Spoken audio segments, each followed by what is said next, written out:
ಜನಸ್ಪಂದನ ವಾಹಿನಿ ವೀಕ್ಷಕರಿಗೆ ಸಂಕ್ರಾಂತಿ ಹಬ್ಬದ ಶುಭಾಶಯಗಳು.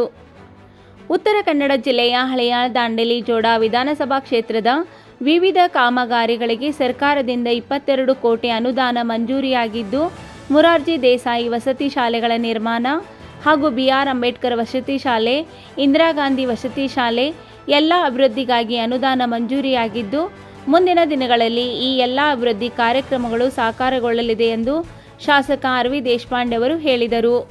ಇಂದು ತಮ್ಮ ಸ್ವಗೃಹ ಕಚೇರಿಯಲ್ಲಿ ಆಡಳಿತ ಸುಧಾರಣಾ ಆಯೋಗದ ಅಧ್ಯಕ್ಷರು ಹಾಗೂ ಶಾಸಕರಾದ ಆರ್.ವಿ. ದೇಶಪಾಂಡೆ ಅವರು ಪತ್ರಿಕಾಗೋಷ್ಠಿ ನಡೆಸಿ ಮಾತನಾಡಿ, ಕ್ಷೇತ್ರದ ಅಭಿವೃದ್ಧಿಗಾಗಿ ಸರ್ಕಾರದ ಅನುದಾನದ ಜೊತೆಗೆ ವಿವಿಧ ಸಂಸ್ಥೆಗಳ ಮುಖಾಂತರ ಫಂಡ್ ಪಡೆದು ಕ್ಷೇತ್ರದ ಅಭಿವೃದ್ಧಿಗಾಗಿ ಕೆಲಸ ನಡೆಯುತ್ತಿದೆ ಎಂದು ಕ್ಷೇತ್ರದ ಅಭಿವೃದ್ಧಿಗಾಗಿ ಕಂಪನಿಗಳು ನೀಡಿದ ಸಿಎಸ್ಆರ್ ಅನುದಾನಕ್ಕೆ ಅಭಿನಂದನೆಗಳು ಸಲ್ಲಿಸಿದರು. ಸಾರ್ವಜನಿಕ ಆರೋಗ್ಯ ಲ್ಯಾಬ್ 55 ಲಕ್ಷ ರೂಪಾಯಿ ಕೊಟ್ಟಿದ್ವಿ, ಆಲ್ಮೋಸ್ಟ್ ಕಂಪ್ಲೀಟ್ ಆಗಿದೆ.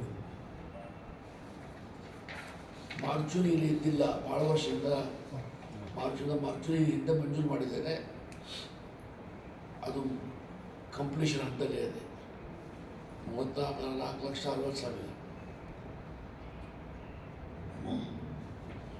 ಇದು ಜೋಡಾದಲ್ಲಿ ಪಬ್ಲಿಕ್ ಹೆಲ್ತ್ ಲ್ಯಾಬ್ ಕಂಪ್ಲೀಟ್ ಆಗಿದೆ, 55 ಲಕ್ಷ.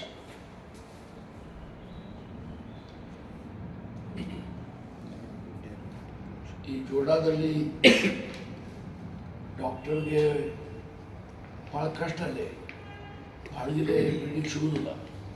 ಹಾಗಾಗಿ ಜೋಡಾದಲ್ಲಿ ಕ್ವಾರ್ಟರ್ಸ್ ಕಟ್ತಾ ಇದ್ದೇವೆ, 4 ಡಾಕ್ಟರ್ಸ್ ಉಡಲಿಕ್ಕೆ, 4 ನರ್ಸಸ್ ಉಡಲಿಕ್ಕೆ 2,65 ಲಕ್ಷ ರೂಪಾಯಿ ಖರ್ಚು ಮಾಡಿ.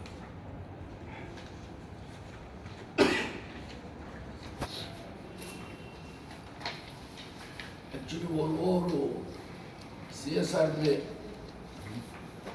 5 ಅಂಗನವಾಡಿ ಅಲಾಟ್ ಮಾಡಿದ್ದಾರೆ. ಅದು ಒಂದು ಹೊಸೂರುಗಳೇ ಹಲ್ಲೆ ಬರ್ತದೆ, ಬಾಕಿ 4 ದಾಂಡೇಲಿ ಬರ್ತಲ್ಲ. ಹೌದು ಸರ್, ದಾಂಡೇಲಿ ಜೋಡ ಇಲ್ಲ, ದಾಂಡೇಲಿ